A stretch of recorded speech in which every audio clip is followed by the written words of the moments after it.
Hello everyone, welcome to a new series that I'm calling Elements of Elder Scrolls, in which I'll pick an Elder Scrolls game and go over its core design philosophies and elements of its design that I would like to see in the next installment of Elder Scrolls. In this episode, I'll be going over player agency. Now, most game designers will define player agency as having complete or total control over the world itself, but I always think of it as having complete and total control over your own experience, not necessarily the world that you inhabit. As we here all know, the Elder Scrolls has never been about choice and consequence. It's always been about world building. And what better game to start while talking about world building than Morrowind?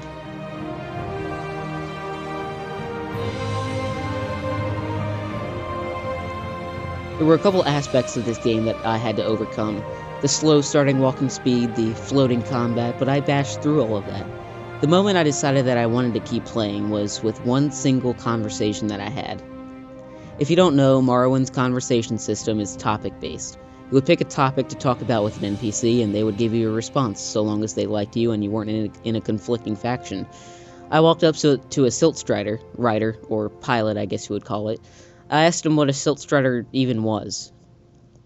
He told me it was an insect of sorts. He gave me a long-winded response of the science and methods of actually writing the thing, even though mechanically it did nothing. It was a static object. You would click the travel button and it would call a method within the game's code to load the area you clicked on, but that response. Apparently, the pilot and the passenger both sit on an indent in the creature, and the pilot manipulates exposed brain tissue that you can actually see in the game to make the creature move. It almost reminds me of real-world experiments that have to do with controlling tiny cockroaches. In this respect, this aspect of Morrowind society can be seen as even more advanced than our own. All I could say at the time was, well, wow. And that wowing didn't stop there. I played for a lot longer, and another one of these realizations happened when I reached Vivec City. To understand my feelings then, you would have to understand the events leading up to that. I spend a lot of time at the Balmora Library, reading and studying the many societies that inhabit these weird lands, the hardy Redoran or the xenophobic Telvanni mages, the Ashlanders, and my personal favorite, reading about the religions and beliefs of Morrowind.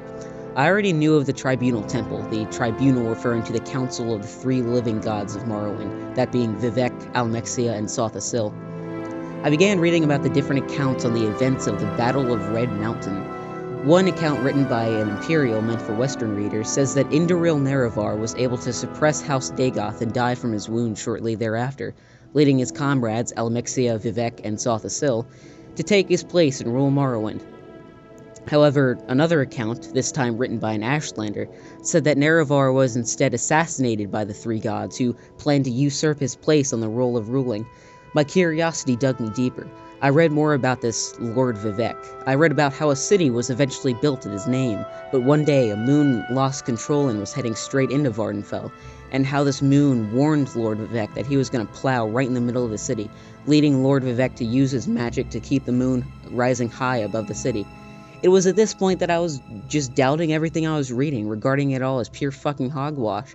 But then I made it to the city of Vivec, and I saw it for myself. A city with doorknobs shaped like a triangle paying tribute to the tribunal, each angle representing one of the gods, with tribunal temple priests and ordinators roaming the bridges connecting the cantons. And there it was, rose high above the building in which Lord Vivec himself meditates, was the moon, floating in midair. It was then I decided to stop playing, get on Skype, and tell my friends about it. They didn't understand, at all. They needed to play it for themselves, as I did.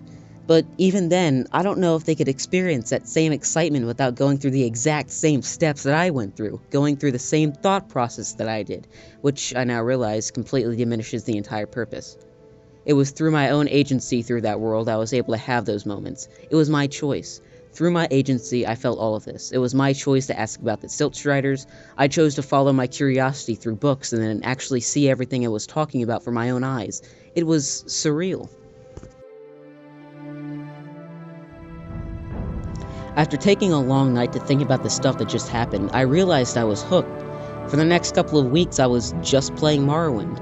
I discovered its many other ways of placing its agency and freedom onto you that would directly change my experience. I wanted to create a pair of robes that could make me levitate, So I started coming up with a plan. I would steal a grand soul gem off of an enchanter's desk at the Mages Guild. I would then go up to the enchanter and have her do it for me. Come to find out, Morrowind's NPCs are actually smarter than the average bear. She was able to realize that I was using her soul gem, leading the guild and the Hlaalu town guards to chase me around the city for it. I tried going to the other mages, but their prices were too high. I really wanted this item now. It felt like the game was an actual person who was continuously challenging me. I accepted this challenge. I sat there for 3 hours by myself trying to enchant these stupid robes with a levitation effect. The thing that I finally settled for was a pair of robes with a levitation that lasts for 3 seconds, but because of the soul gem that I used, it had 300 charges. Whenever I had to, or would have to levitate, I would just have to rapid click. It was janky as hell and slowed me down even more, but I still felt rewarded through, again, my own agency through that world. It didn't have any effect on the world that would come later in the main quest, but rather a more direct and frankly more memorable effect on my own experience that I will never forget. This, in my opinion, should be the backbone of the next game. This is what the Elder Scrolls has always been good at. Little emergent moments that you create for yourself that are truly unforgettable, and that you want to share with everyone. They won't understand, though, not unless they play it themselves. That's what I like to call the Elder Scrolls bug. It spreads through word of mouth, and once it spreads, you can't get rid of it. Thank you for watching, and if you guys like this, please subscribe and like. It would mean a lot to us. You can also show me if you want to see more of this. I have an entire series planned out. See everyone later.